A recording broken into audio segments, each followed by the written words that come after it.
اما بعد اعوذ باللہ من الشیطان الرجیم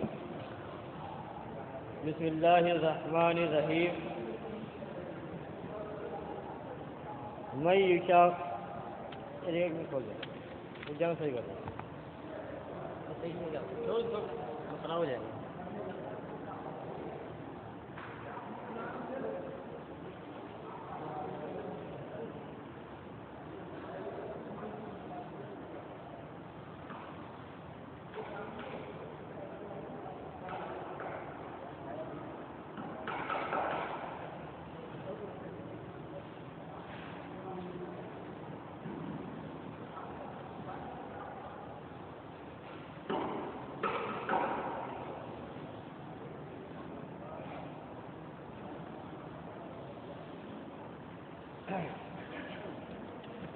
ومن يشاقق الرسول من بعد ما تبين له الهدى ويتبع غير سبيل المؤمنين نوله ما تولى ونصله جهنم وساءت مصيرا إن الله لا يغفر أن يشرك به ويغفر ما دون ذلك لمن يشاء ومن يشرك بالله فقد ضل ضلالا بعيدا.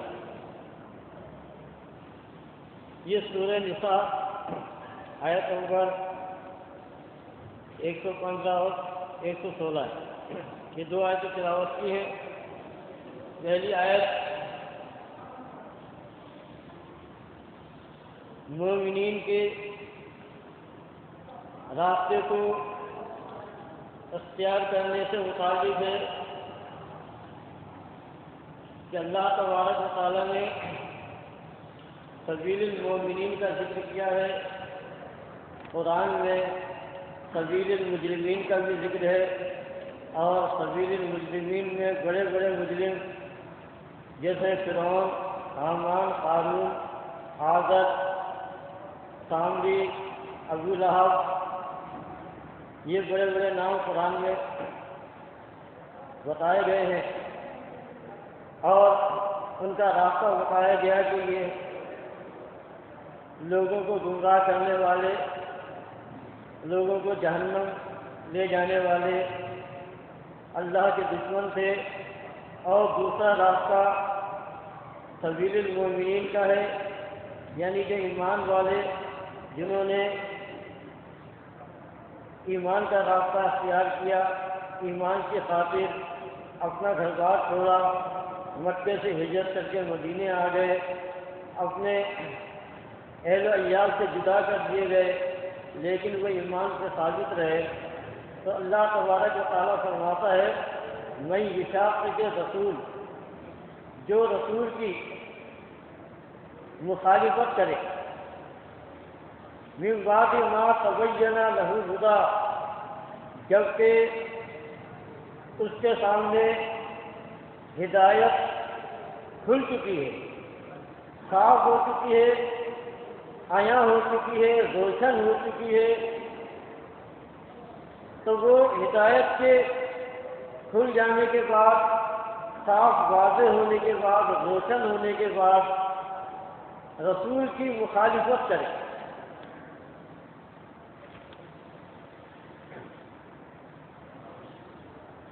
وَيَتَّبِعْ غَيْرَ سَبِيلِ الْمُؤْمِنِينَ، دوسری بات بتائی جا رہی ہے کہ مومنوں کے راستے کو چھوڑ کر کوئی اور راستہ اختیار کرے، کسی اور راستے کی پیروی کرے. اگر کوئی یہ چاہتا ہے تو اللہ فرماتا ہے نوَلِّهِ مَا تَوَلَّى، وہ جدھر جانا چاہے گا اللہ تبارک و تعالیٰ اس کا رخ اسی طرف پھیر دے گا. لیکن انجام جو ہوگا وَنُصْلِهِ جہنم، کہ وہ جہنم واصل کیا جائے گا، جہنم میں جھونک دیا جائے گا. وَسَاءَتْ مَصِيرًا، اور وہ بہت بری جگہ ہے. تو پہلے اس کے اوپر بات ہو جائے کہ اللہ تبارک و تعالیٰ نے سبیل المومنین اختیار کرنے کا حکم دیا اور غیر سبیل المومنین یعنی مومنین کے راستے کو چھوڑ کر کسی اور راستے کو اختیار کرنے سے منع کیا گیا ہے، روکا گیا ہے. اب یہ مومنین ہے کون؟ آج تو یہ سارے دعوے کرتے ہیں کہ ہم مومن ہیں، ایمان والے ہیں، اور ان میں ایک گروہ تو کہتا ہے کہ مومن صرف ہم ہیں، یعنی شیعہ حضرات اپنے آپ کو مومن کہتے ہیں اور ان کے علاوہ جو لوگ ہیں ان کو یہ مسلم کہتے ہیں یہ مومن نہیں ہے، مسلم ہے، اور ہم جو ہے مومن ہیں۔ تو یہ فرق کرتے ہیں، حالانکہ یہ فرق درست نہیں ہے۔ مومن اور مسلم دونوں ایک ہوتے ہیں، یہ الگ الگ سے نہیں ہے، دونوں ایک ہیں۔ مسلم وہی ہوتا ہے جو مومن ہو، جو مومن ہوتا ہے وہی مسلم ہوتا ہے، جو مسلم ہوتا ہے وہی مومن ہوتا ہے، دونوں لازم و ملزوم میں الگ الگ نہیں ہے۔ اب یہ الگ کیوں کیا گیا؟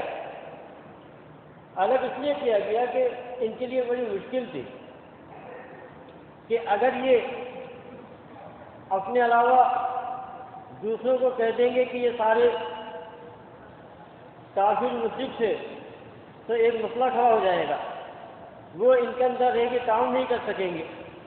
تو لہٰذا انہوں نے یہ طریقہ نکالا کہ ہم مومن ہیں، باقی سارے مسلم ہیں۔ اچھا، اسی طریقے کو ڈاکٹر اسرار احمد نے اختیار کیا۔ وہ بھی کہتا ہے کہ مومن وہ ہوتا ہے جو صحیح معنی میں دین پہ عمل کرتا ہوتا ہے، اور جو لوگ کفر شرک کر رہے ہوتے ہیں، کلمہ گو ہیں، وہ مومن نہیں ہے، مسلم ہے۔ تو اس طرح سے انہوں نے بھی یہ ثابت کرنے کی کوشش کی ہے کہ مسلم تو کوئی بھی ہو سکتا ہے، مومن جو ہے وہی ہوتا ہے جو دین پہ عمل پیدا ہوتا ہے۔ لیکن قرآن ہمیں بتاتا ہے کہ مسلم کی مومن کے اوپر فضیلت ہے۔ کیسے فضیلت ہے؟ اللہ فرماتا ہے یا ایھا الذین آمنوا اتقوا اللہ حق تقاتہ، اے ایمان والو اللہ سے ڈرو جیسا کہ اس سے ڈرنے کا حق ہے۔ فلا تموتن الا وانتم مسلمون، اللہ مومنوں کو کہہ رہا ہے کہ تم مرو تو مسلم بننا، اور فضیلت کس کی آ گئی؟ مسلم کی یا مومن کی؟ قرآن سے فضیلت مسلم کی نکل رہی ہے، مومن کی نہیں، جبکہ مومن مسلم ایک ہی ہوتے ہیں۔ اللہ تعالیٰ مومنوں کو کہہ رہا ہے کہ جب تم مرو تو مسلم بننا، تو فضیلت تو مسلم کی آ گئی۔ یا ایھا الذین آمنوا ادخلوا فی السلم کافہ، ایمان والوں کو کہا جا رہا ہے کہ تم پورے کے پورے مسلمان ہو جاؤ۔ جب تک کوئی شخص پورا مسلمان نہیں ہوگا، ایمان والا نہیں ہو سکتا۔ تو یہاں انہوں نے اس کے معنی الٹ کر دیے لوگوں کو دھوکہ دینے کے لیے، صرف یہ بتانے کے لیے کہ یہ قبر پرست، یہ تعزیہ پرست، یہ غیر اللہ کے پجاری، یہ مومن نہیں ہے، مسلم ہے، صرف یہ ثابت کرنے کے لیے۔ حالانکہ مشرک اور مشرک مسلم نہیں ہو سکتا، مسلم مشرک نہیں ہو سکتا، یہ دونوں الگ الگ چیزیں، دونوں ایک نہیں ہو سکتے۔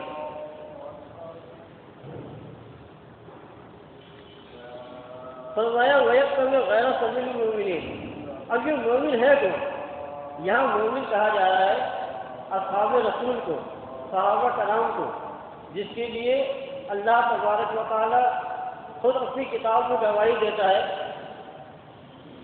کہ رضی اللہ عنہ ورضوا عنہ، رضی اللہ عنہ ورضوا عنہ، کہ اللہ ان سے راضی ہوا، یہ اللہ سے راضی ہوا۔ اور اس کے اندر سارے اصحاب رسول آ گئے جن کے لیے اللہ تبارک و تعالیٰ اعلان کرتا ہے کہ یہ اللہ سے راضی اور اللہ ان سے راضی ہوگی۔ تو دیکھیں، ہمیں کسی مذہبی اسکالر کے فتوے کی ضرورت نہیں۔ صحابہ کرام سارے کے سارے ایمان والے تھے، اللہ نے ان کو کہا ہے کہ یہ اللہ سے راضی، اللہ ان سے راضی۔ اب ہمیں کسی مفسر کی ضرورت نہیں، نہ کسی مذہبی اسکالر کی۔ جو حکم، جو فتویٰ اللہ نے جاری کر دیا، اس کو کسی کا باپ ختم نہیں کر سکتا۔ ان کی کیا حیثیت ہے؟ یہ لاکھ کہتے رہے۔ مودودی کہتا ہے کہ معاویہ کے اندر ملوکیت تھی، بادشاہت تھی، انہوں نے یہ کیا وہ کیا، ان کی بکواسوں سے کیا ہوتا ہے؟ اللہ نے کہہ دیا اللہ ان سے راضی ہے، وہ اللہ سے راضی ہے، تو پھر یہ مودودی ہو یا دوسرے ہو، یہ کون ہوتے ہیں ان کے خلاف بات کرنے والے؟ اور اللہ نے ان کی راستے میں چلنے کا حکم دیا، وَيَتَّبِعْ غَيْرَ سَبِيلِ الْمُؤْمِنِينَ، کہا مومنین کے راستے کو چھوڑنا نہیں ہے۔ اور مومن جو ہے وہ صحیح معنی میں اصحاب رسول ہے، صحابہ کرام جن کے لیے اللہ کی کتاب گواہی دے رہی ہے۔ دیکھیں سورہ الحجرات اٹھاکر، جس میں اللہ تبارک و تعالیٰ نے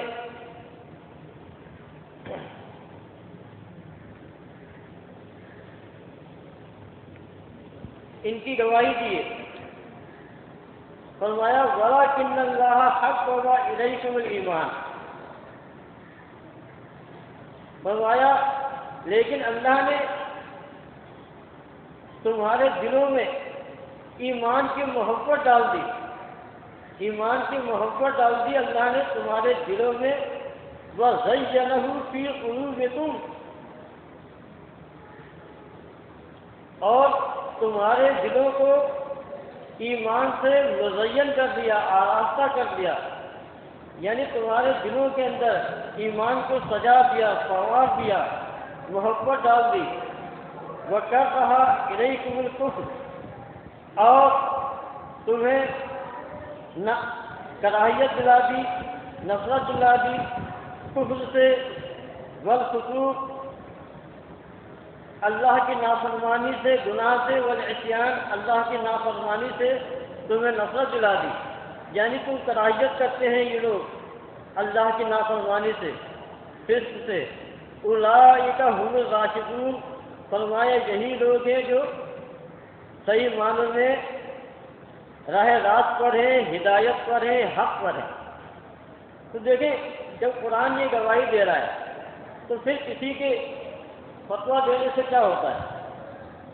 قرآن کو تو کوئی بدل نہیں سکتا، قرآن کی عنایتوں کو کوئی قرآن سے نکال نہیں سکتا، قرآن کو کوئی تبدیل نہیں کر سکتا، اس کی حفاظت کا ذمہ اللہ تبارک و تعالیٰ نے خود لیا ہے۔ اِنَّا نَحْنُ نَزَّلْنَا الذِّكْرَ وَإِنَّهُ لَحَافِظُونَ، کہ ہم نے ذکر قرآن کو نازل کیا اور ہم ہی اس کی حفاظت کرنے والے ہیں۔ تو جس کا محافظ اللہ تبارک و تعالیٰ ہو، اسے نہ تو فکر موجودیت اور نہ فکر شیعت اور ان مولیوں کا کوئی صحابہ کرام کے خلاف نظریہ یا موقف، اس کی کوئی حیثیت نہیں۔ اللہ تبارک و تعالیٰ نے صحابہ کرام کے لیے سرٹیفکیٹ جاری کر دیا، جنت کا بتا دیا کہ اللہ ان سے راضی ہے، اللہ سے راضی۔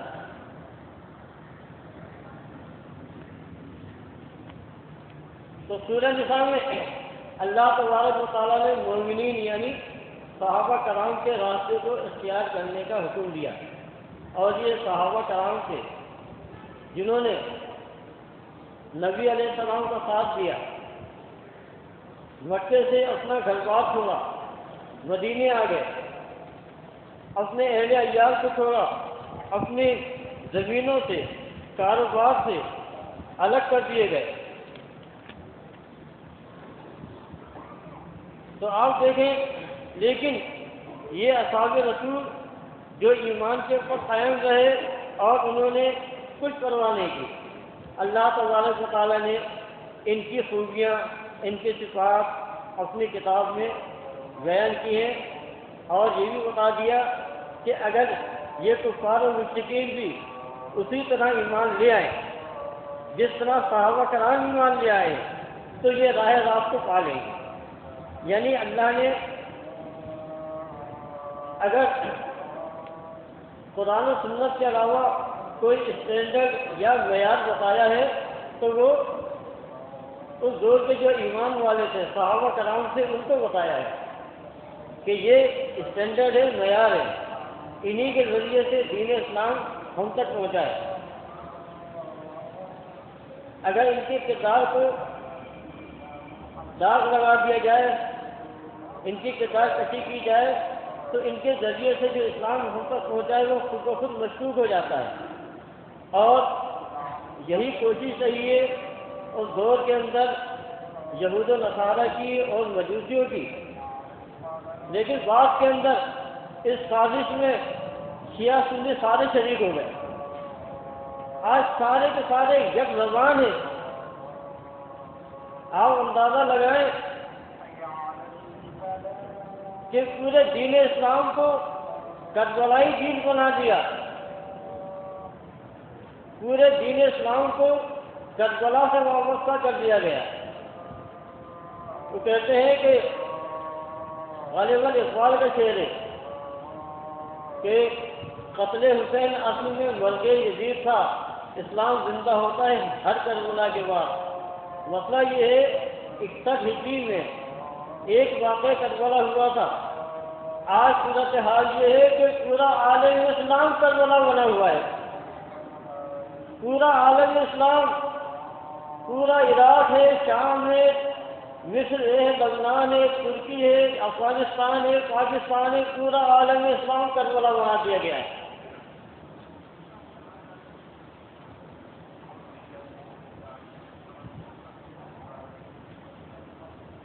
تو یہ دیکھیں یہ چیز ملی ہے ہمیں۔ یہ کہتے ہیں اسلام زندہ ہوتا ہے ہر کربلا کے بعد۔ آج تو پورا عالم اسلام، آپ کا عالم اسلام پورا کربلا بنا ہوا ہے۔ کوئی خطہ ہی محفوظ نہیں ہے قتل و غارت گری میں، کفر شرک سے، اللہ کی نافرمانی سے۔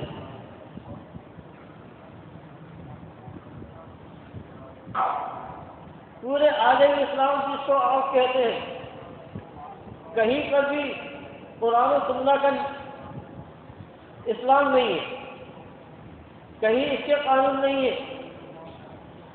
اگر سعودیہ کی بات کرتے ہیں تو اس کے اندر بھی خالص اسلام نہیں ہے، اور سعودیہ میں باہر چلے جائیں تو وہ تو آپ کے سامنے ہے۔ تو اسلام کو تو صرف نام ہے، پورے اسلام کو جب تم نے کربلائی دین بنا دیا تو بچا کیا؟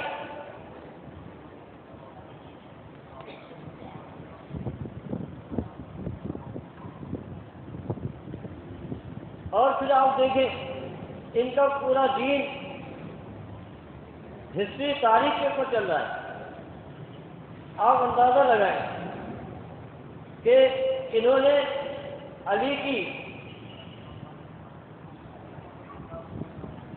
علی کو وسیع ثابت کرنے کے لیے کتنا زور لگایا کہ علی جو ہے یہ امام معصوم ہے، وسیع تھے، اللہ کے نبی کے بعد انہیں مسلمانوں کا امام اور امیر ہونا چاہیے تھا۔ اب صرف اس چیز کو ثابت کرنے کے لیے آپ دیکھیں قرآن و حدیث سے کھیلنا آسان کام نہیں ہے۔ پورے قرآن کے اندر علی کی امامت کا کوئی ذکر نہیں، کوئی نفی نہیں اس کے اندر۔ اس کو چھوڑیں، ان کے جو 12 امام ہیں کسی کا کوئی ذکر نہیں ملتا۔ اب انہوں نے علی کی امامت ثابت کرنے کے لیے کہا کہ جی یہ قرآن مکمل نہیں ہے،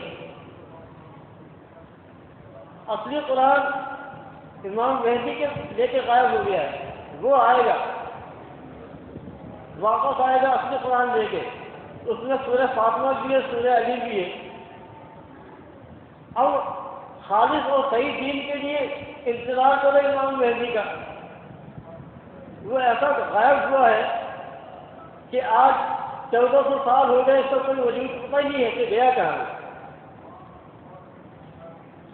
اب آپ دیکھیں صرف اللہ کی کتاب کے خلاف علی رضی اللہ عنہ اور اپنے اماموں کو معصوم ثابت کرنے کے لیے کہ یہ معصوم عن الخطا ہیں، امامت انہی کا حق تھا، اس کو ثابت کرنے کے لیے آپ دیکھیں کہ انہوں نے پورے قرآن کا انکار کر دیا۔ لیکن قرآن کے خلاف کرنا آسان کام نہیں، جیسا ہم نے بتایا کہ قرآن کی ایک ایک آیت ہر شخص کے خلاف ہو جاتی ہے۔ جو قرآن کے خلاف کوئی نظریہ عقیدہ لے کے آتا ہے، بناتا ہے، اس کا دعویٰ کرتا ہے، اعلان کرتا ہے۔ اب انہوں نے آسان راستہ یہ نکالا کہ قرآن کے راستے سے ہٹا دیا جائے، لہٰذا انہوں نے کہا کہ یہ قرآن مکمل نہیں ہے، اصلی قرآن امام مہدی دے کے غائب ہو گیا ہے عراق کی کسی غار کے اندر، سرودہ نامی کسی غار کے اندر غائب ہو گیا ہے، قیامت سے پہلے پھر وہ آئے گا اور کہا جائے کہ بھائی یہ تو جو حدیثیں آ رہی ہیں اللہ کے نبی نے تو ابو بکر کی امامت کا اعلان کیا اور یہ کہا کہ مجھے امید ہے کہ میری امت کے لوگ ابو بکر کے علاوہ کسی اور کو پسند نہیں کریں گے۔ تو اب اس کا تو انہوں نے یہ نکالا کہ سارے کے سارے صحابہ کرام کو دین سے فارغ کر دیا، کہا کہ یہ سارے منافق تھے۔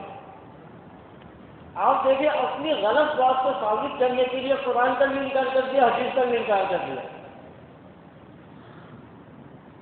تو اب ان کے بعد بچا کیا؟ تاریخ اسلام ایک۔ اب دیکھیں تاریخ اگر صحیح ثابت ہو جائے تو جب بھی معاملہ زن کا رہے گا، کیونکہ زن سے خالی نہیں، اور اگر غلط ثابت ہو جائے تو آپ کا دین بھی گیا، آپ کا ایمان بھی گیا، آپ کا عقیدہ بھی گیا، آپ کا اسلام بھی گیا۔ جیسے اہل حدیثوں نے دعویٰ کیا کہ جی یہ روایت بالکل صحیح ہے، من صلی علیہ عند قبری سمیتہ ومن صلی لا من قبری ابلغتہ، جو میری قبر کے پاس دودھ پہنچتا ہے خود سنتا ہوں، دور سے فرشتے پہنچاتے ہیں۔ اب یہ سارے اہل حدیث سارے سعودیہ والے اس کو بڑے دھڑے سے پیش کرتے رہے کہ جی یہ حدیث ہے اور حدیث کے مطابق ہمارا عقیدہ صحیح ہے، کہ اللہ کے رسول سنتے ہیں۔ اب دیکھیں روایت تو روایت ہوتی ہے، اگر روایت غلط ثابت ہو گئی تو پھر کیا ہوگا؟ اور یہی ہوا۔ اب خود کہہ رہے ہیں کہ نہیں جی یہ روایت تو صحیح نہیں ہے، یہ روایت تو موضوع روایت ہے۔ اب ہوا کیا کہ ان کا دین جو ہے دھڑام سے نیچے آ گیا۔ تو آپ دیکھیں اسی طرح شیعوں کا پورا دین تاریخ کی وضعی من غلط روایتوں پر چل رہا ہے، وہ روایت غلط ثابت ہو جائے شیعوں کا پورا دین نیچے آ جاتا ہے۔ اب مسئلہ یہ ہے کہ ان کے پاس نہ قرآن رہا، نہ حدیث صحیح، نہ تاریخ اسلام، اور انجام کار دیوبندی بریلوی اہل حدیثوں کا بھی اس سے مختلف نہیں ہے، ان کا بھی ان کے ساتھ بھی یہ صورتحال ہے۔ تو یاد رکھیں عقیدہ نظریہ اس دلیل کے اوپر بنایا جاتا ہے جو ناقابل تردید ہو، جسے دنیا کا کوئی شخص رد نہ کر سکے، جس دلیل کو دنیا کی کوئی دلیل رد نہ کر سکے، اور وہ دلیل اللہ کی کتاب کی جسے کوئی رد نہیں کر سکتا، کوئی جھٹلا نہیں سکتا۔ کون انکار کرتا ہے؟ انکا میتون و انہم میتون کا کوئی انکار ہے؟ اس کو بتاؤ۔ شیعہ بھی انکار نہیں کرتا، کہتا ہے جی قرآن کی آیت موجود ہے، تو دلیل تو اس کو کہتے ہیں، اس کو کوئی رد نہیں کر سکتا۔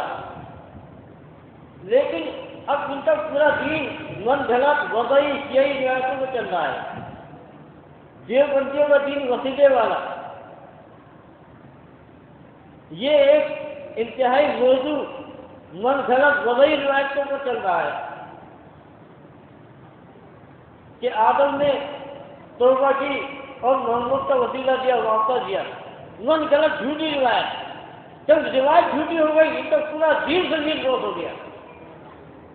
دیکھیں قرآن غلط نہیں ہو سکتا، قرآن کہتا ہے وَيَقُولُونَ هَؤُلَاءِ شُفَعَاؤُنَا عِندَ اللَّهِ، یہ مشرک یہ لات و منات کو سفارشی بناتے ہیں، ذریعہ بناتے ہیں، وسیلہ بناتے ہیں۔ اللہ تبارک و تعالیٰ فرماتا ہے قُلْ سُبْحَانَهُ وَتَعَالَىٰ عَمَّا يُشْرِكُونَ، کہہ دو کہ اللہ کی ذات ہے تمہارے اس چیز سے پاک ہے۔ دیکھیں اس قرآن کو کوئی جھٹلا نہیں سکتا، اس آیت کو کوئی قرآن سے نکال نہیں سکتا، کوئی یہ نہیں کہہ سکتا کہ یہ آیت صحیح نہیں ہے۔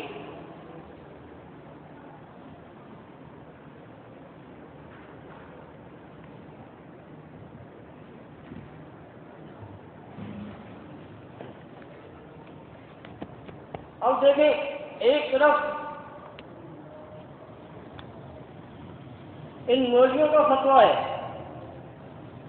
یزید بن معاویہ کے متعلق کہ یزید ظالم تھا، فاسق تھا، شرابی تھا، زانی تھا، اور نہ جانے کتنے الزام لگائے، اور یہ سارے لگاتے اور لگاتے چلے آ رہے ہیں۔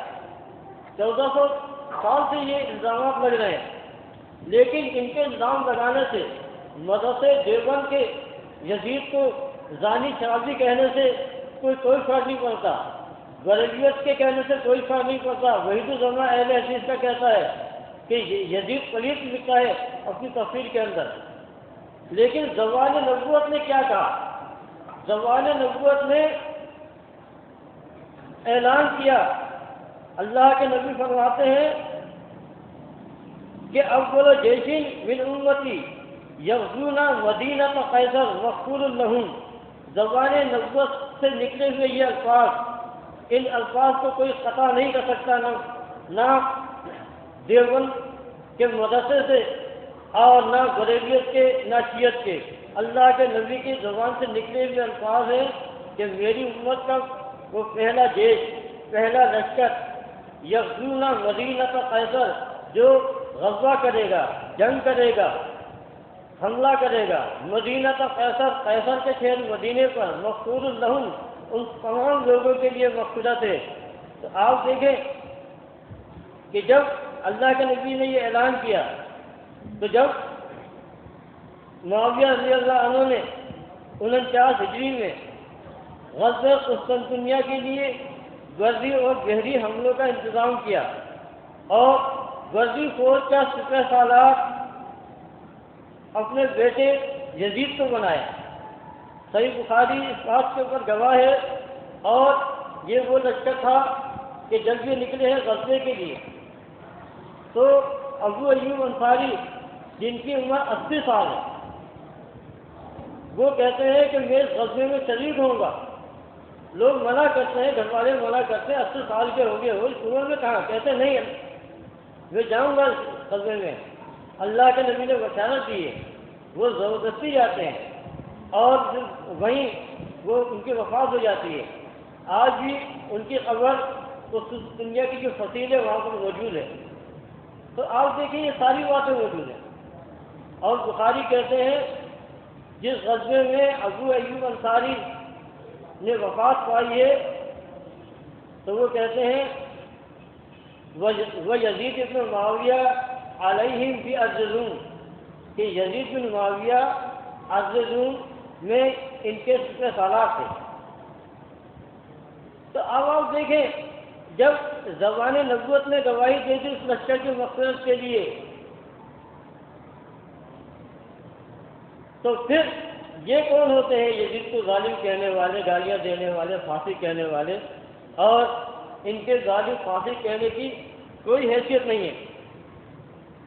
آپ دیکھیں کہ اس غزوے میں بتایا جاتا ہے کہ بڑے صحابہ کرام جیسے عبداللہ بن عمر شریک تھے، عبداللہ بن عباس، عبداللہ بن زبیر اور حسین بن علی اس کے اندر شریک تھے، اور ابو ایوب انصاری یہ شریک تھے۔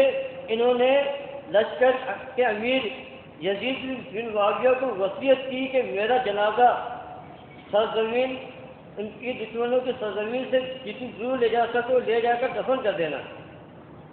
اس وقت ان کی عمر 80 سال کی تھی۔ تو یہ یزید بن معاویہ کی فضیلت ہے، معاویہ کے بیٹے یزید کی، اور خود معاویہ کے لیے اللہ کے نبی نے حدیث بیان کی کہ مجھے دکھایا گیا ایک بحری پیڑا۔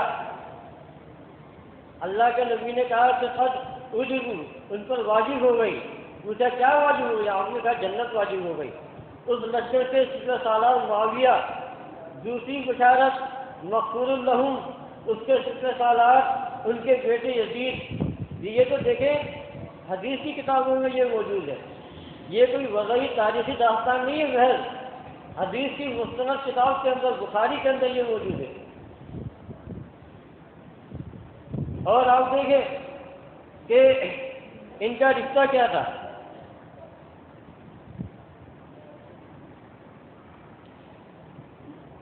یزید ان کے والد معاویہ،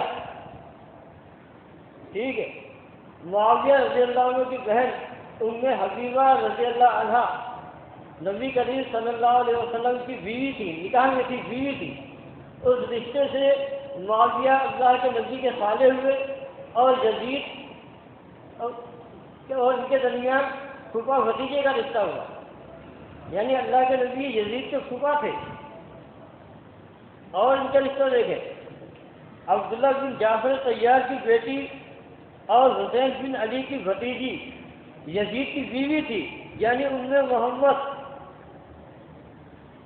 اور حسین رضی اللہ عنہ کی بیوی آمنہ جو علی اکبر کی والدہ تھی، وہ معاویہ رضی اللہ عنہ کی حقیقی بھانجی یعنی میمونہ بنت ابو سفیان کی بیٹی تھی۔ آپ اندازہ لگائیں کہ کتنا قریبی، کتنا کلوز رشتہ ہے۔ اگر آپ مزید اس کی گہرائی میں جائیں گے تو یہ رشتہ اور قریب سے قریب ہوتا چلا جاتا ہے۔ حسین بن علی، حسین رضی اللہ عنہ کی بہن زینب عبداللہ بن جعفر طیار کے نکاح میں تھی، اور عبداللہ بن جعفر طیار کی بیٹی یزید کی بیوی تھی۔ اس طرح حسین کی بہن زینب یزید بن معاویہ کے ساتھ بچتی ہے۔ تو آپ دیکھیں، یہ باتیں نہ ہماری یونیورسٹی میں پڑھائی جاتی ہیں، نہ تاریخ کی کتابوں میں بتایا جاتا ہے، نہ کورس میں، نہ نصاب میں شامل ہے۔ آپ دیکھیں پورے تعلیمی سسٹم کو اور پورے تعلیمی نصاب کو کٹولائی بنا دیا گیا ہے۔ آج لوگوں کو یہ تو معلوم ہے کہ محمد صلی اللہ علیہ وسلم کی بیٹی فاطمہ تھی، لیکن یہ نہیں بتایا جاتا کہ ان کی بیٹی زینب بھی تھی، رقیہ بھی تھی، کلثوم بھی تھی۔ دیکھیں آپ رشتے دیکھیں، یہ عمر رضی اللہ عنہ کو سے شیعوں کو سب سے زیادہ دشمنی ہے۔ کیوں دشمنی ہے؟ کہ عمر رضی اللہ عنہ کے دور کے اندر ایران فتح ہوا اور مجوسیت خاک میں مل گئی، اس لیے دشمنی ہے۔ تو آپ دیکھیں، لیکن علی رضی اللہ عنہ، جس کے بارے میں یہ کہتے ہیں کہ علی اور عمر میں جنگ چل رہی تھی، جھگڑا تھا، آپ دیکھیں اگر عمر رضی اللہ عنہ غلط سے برے تھے تو پھر بتائیں کہ علی رضی اللہ عنہ نے اپنی بیٹی ام کلثوم عمر بن خطاب کے نکاح میں کیوں دی؟ آپ یہ دیکھیں، علی رضی اللہ عنہ جب تک فاطمہ زندہ تھی انہوں نے دوسری شادی نہیں کی، وہ شادی کرنا چاہ رہے تھے۔ ابو جہل کی بیٹی سے فاطمہ رضی اللہ عنہ کو پتہ چلا، وہ آدمی کہتے ہیں اللہ کے رسول علی جو ہے ابو جہل کی بیٹی سے نکاح کرنا چاہتے ہیں، وہ ایمان لے آئی تھی۔ تو اللہ کے نبی نے خطبہ دیا اور کہا کہ ایک چھت کے نیچے ایک نبی اور ابو جہل کی بیٹی جمع نہیں ہو سکتی۔ تو علی رضی اللہ عنہ نے پھر جب تک فاطمہ زندہ رہی نکاح نہیں کیا، شادی نہیں کی۔ ان کے مرنے کے بعد پھر انہوں نے شادی کی، پھر ان کی بیٹی ہوئی۔ آپ اندازہ لگائیں کہ بیٹی بڑی ہوئی، عمر رضی اللہ عنہ کی عمر کیا ہوگی؟ بیٹی کی عمر 14 15 سال 16 سال تو ہوگی، عمر رضی اللہ عنہ کی عمر کی کیا ہوگی؟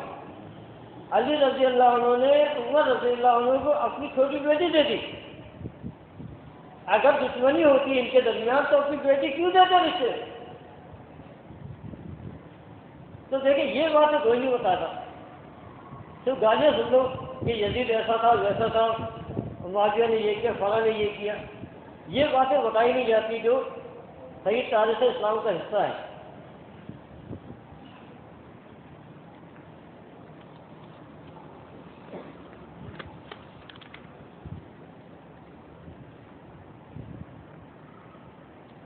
اب دیکھیں جہاں تک معاملہ واقع کربلا کے حوالے سے، تو یہ کوئی دینی مسئلہ نہیں تھا، یہ ایک سیاسی مسئلہ تھا، اور اسلام کی تاریخ میں اس طرح کا واقعہ بھی پیش ہوا ہے۔ اس سے اسلام کی تاریخ پہ نہ دار لگتا ہے نہ بدنما ہوتی ہے، اس لیے کہ اسلامی تاریخ اپنی ایک تاریخ رکھتی ہے. اگر ایک آدھ کوئی ایسا واقعہ ہو جیسے عثمان رضی اللہ عنہ کی شہادت کا ہے یا کربلا کا واقعہ ہے تو یہ معاملہ تو بالکل فطری ہے اور ظاہر سی بات ہے کہ اس طرح کے معاملات ہو سکتے ہیں. قرآن بھی یہ کہتا ہے کہ وَإِن طَائِفَتَانِ مِنَ الْمُؤْمِنِينَ اقْتَتَلُوا فَأَصْلِحُوا بَيْنَهُمَا. مومنوں کے دو گروہ اگر آپس میں بھڑ جائیں لڑ جائیں قتال کریں تو ان کو صلح کرا دیا کرو. تو اللہ تبارک و تعالیٰ دونوں کو مومن قرار دے رہا ہے. تو یہاں معاملہ دین کا نہیں تھا, ایمان کا نہیں تھا, عقیدے کا نہیں تھا, یہاں معاملہ سیاسی تھا, اختیار کا معاملہ تھا, اقتدار کا معاملہ تھا. حسین رضی اللہ عنہ کو ورغلایا گیا. اچھا اس کو اب اس سے پہلے دیکھیں معاویہ رضی اللہ عنہ کتنا برا بھلا کہا جاتا ہے. مودودی نے تو ملوکیت کا الزام لگایا ہے کہ معاویہ نے بادشاہت قائم کر لی تھی. بھائی بادشاہ قائم کی تھی تو حسن رضی اللہ عنہ کو الزام کیوں نہیں لگایا مودودی نے؟ دیکھیں شیعت جو ہے نا وہ ان کی رگ و خون میں سرایت کر گئی ہے. شیعت ان کی گھٹی میں ہے, کفر شرک ان کی گھٹی میں شامل ہے, ان کی رگ رگ کے اندر جو شرک شامل ہے, شیعت شامل ہے. اب اگر ملوکیت تھی, بادشاہ کی اسلام کے خلاف تھے تو پھر حسن رضی اللہ عنہ ان کے حق میں دستبردار کیوں ہوئے؟ یہ ایک تاریخی حقیقت ہے. علی رضی اللہ عنہ کی شہادت کے بعد حسن رضی اللہ عنہ کو خلیفہ بنایا گیا. تو واقعہ آتا ہے کہ ایک دفعہ وہ بہت بڑی فوج لے کر آ گئے معاویہ کے خلاف. اتنی بڑی فوج لائے کہ معاویہ بھی گھبرا گئے, کہنے لگے یہ اتنی کثیر تعداد میں اتنی بڑی فوج لائے ہیں, اس میں تو بہت لوگ مارے جائیں گے. پھر انہوں نے صلاح کا پیغام بھیجا, وہاں سے بھی جواب آیا, پھر ملاقات ہوئی اور انہوں نے کہا کہ بھائی یہ جو ہمارا ساتھ فوج ہے ان کے یہ مطالبے ہیں آپ پورے کر دیں تو میں آپ کے حق میں دستبردار ہو جاتا ہوں. تو آپ دیکھیں حسن رضی اللہ عنہ معاویہ کے حق میں دستبردار ہو گئے. یہ اس چیز کا واضح ثبوت ہے کہ معاویہ جو ہے ان کے اندر ملوکیت نہیں تھی, بادشاہت نہیں تھی, وہ راہ راست پر تھے. بشر ہونے کی حیثیت سے کچھ خامیاں کس میں نہیں ہو سکتی. تو حسن رضی اللہ عنہ ان کے حق میں دستبردار ہو جاتے ہیں, خلافت ان کے حوالے کر دیتے ہیں. اور آپ دیکھیں کہ بتایا جاتا ہے کہ اس زمانے میں معاویہ رضی اللہ عنہ جو ہے حسن رضی اللہ عنہ کو بھی, حسین رضی اللہ عنہ کو مشاہرہ دیا کرتے تھے سالانہ 10 لاکھ. آپ اندازہ لگائیں. یہ جو لوگ کہتے ہیں کہ اسلام یہ کوئی پسماندہ یا غربت والا دین ہے, ایسا نہیں ہے. اسلام کے اندر جب اس کو عروج حاصل ہوا تو آپ اندازہ لگا اس زمانے میں 10 لاکھ سالانہ ان کو وظیفہ دیا جاتا تھا. 10 لاکھ کتنے آج کے حساب میں کتنے ہوں گے؟ 10 لاکھ لگا.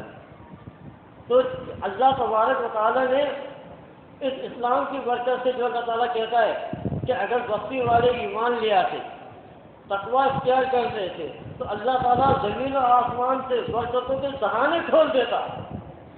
تو اللہ تبارک و تعالیٰ نے کھول دیے تھے. خود نبی علیہ السلام کے آخری دور کے اندر خزانے مسجد نبوی کے کچے فرش میں ایسے بکھرے ہوتے تھے, سونے چاندی کے ڈھیر لگے ہوتے تھے. وہ دور بھی آیا ہے. وہ دور بھی آیا ہے جب اللہ کے نبی نے کہا کہ سما سے ہیرا سے ایک عورت چلے گی, مدینے آئے گی اکیلی, اور اسے اللہ کے علاوہ کسی کا ڈر نہیں ہوگا.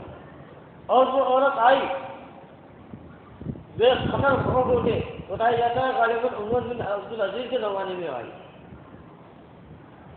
بتایا کہ ایک دن وہ آنے والا ہے کہ جب لوگ تلاش کریں گے زکوٰۃ دینے. دیکھیے یہ سب اسلام کا مطلب یہ نہیں ہے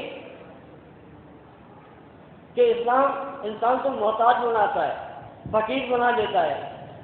ایسا نہیں ہے. اسلام کو اللہ تبارک و تعالیٰ کہتا سارے خزانے تمہارے لیے, اگر تم ایمان کے اوپر قائم ہو جاؤ. زمین میں خلافت تمہارا ہاتھ ہے, زمین کے امام تم ہو, خلافت تمہاری ہوگی, امن تمہیں ملے گا. ان تم مومنین, اگر تم ایمان کے اوپر قائم ہو جاؤ.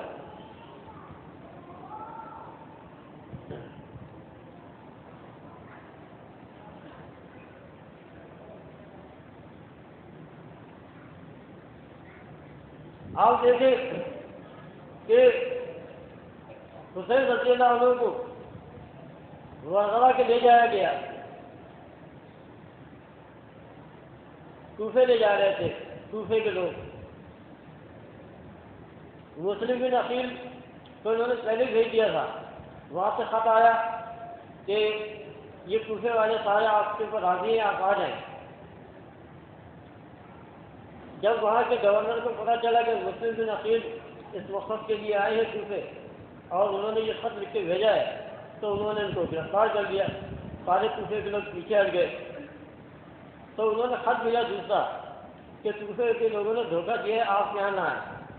یہ سازش تھی در حقیقت مجوسیوں اور یہودیوں کی کہ اسلام کے اندر بگاڑ پیدا کیا جائے، ان کی جمعیت کے اندر انتشار پیدا کیا ہے، اسلام کو کمزور کیا جائے، یہ ساری تھی۔ یہ انہوں نے ایک سیاسی مسئلہ بنایا۔ بہرحال ایک واقعہ ہوا، واقعہ کربلا، اور حسین رضی اللہ عنہ نہ قتال کے لیے نکلے تھے نہ جہاد کے لیے نکلے تھے، وہ تو یہ سمجھ کے نکلے تھے کہ کوفے کے لوگ میرا ساتھ دیں گے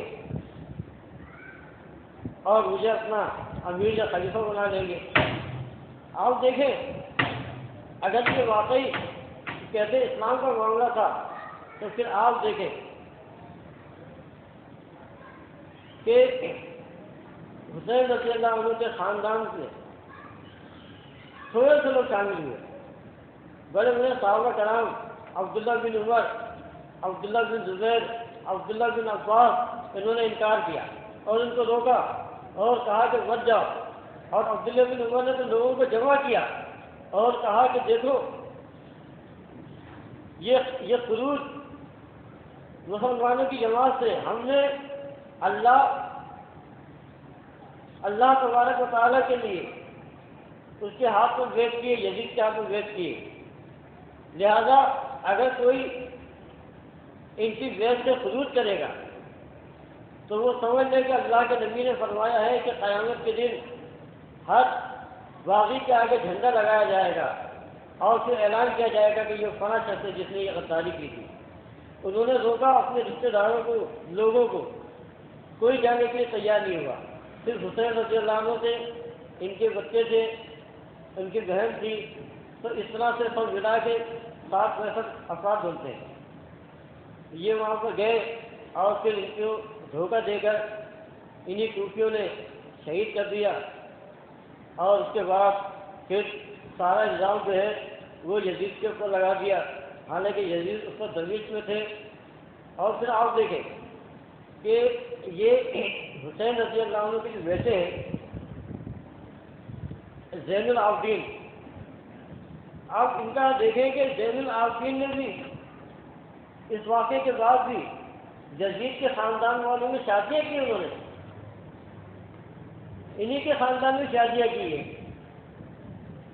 یہ زندہ بچ جانے والوں میں شامل تھے، انہیں درویش لے جایا گیا یزید کے پاس، یہ تقریباً مہینے 2 مہینے مہمان کی حیثیت سے رہے۔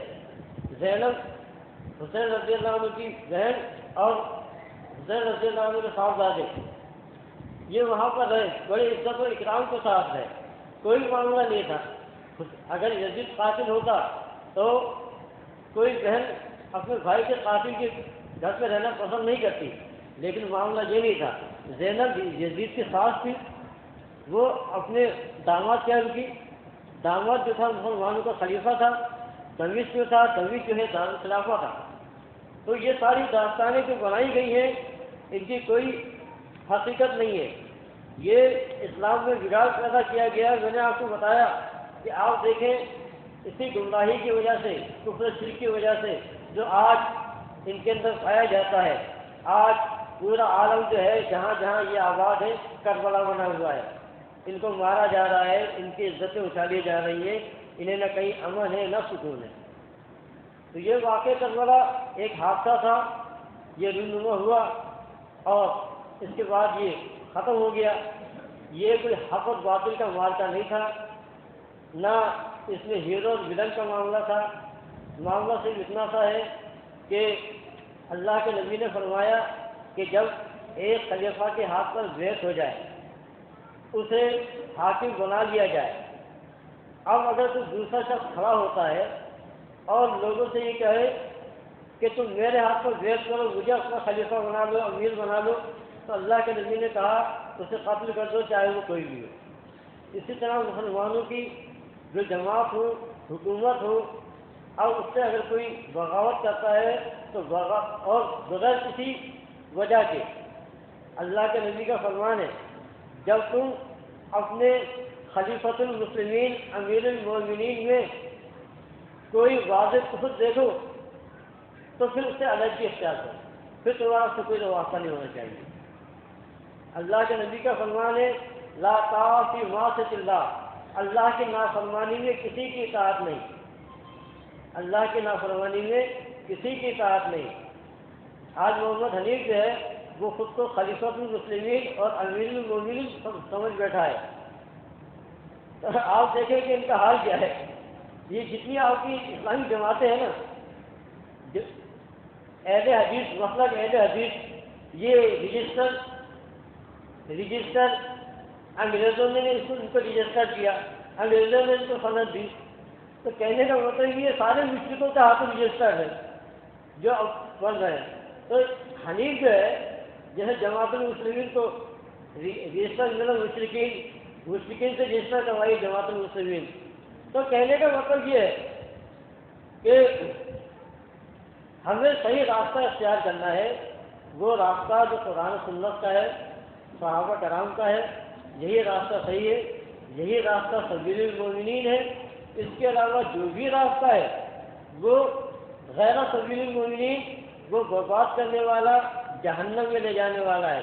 ہمارے لیے زبان نبوت سے نکلی ہوئی یہ بات کافی ہے کہ میری امت کا وہ پہلا لشکر جو قیصر کے شہر پر حملہ کرے گا، یعنی پشچم دنیا پر، مغفور لہم، ان کے لیے مغفرت ہے۔ اب اس میں جو بھی شامل تھا ان کے لیے مغفرت ہے۔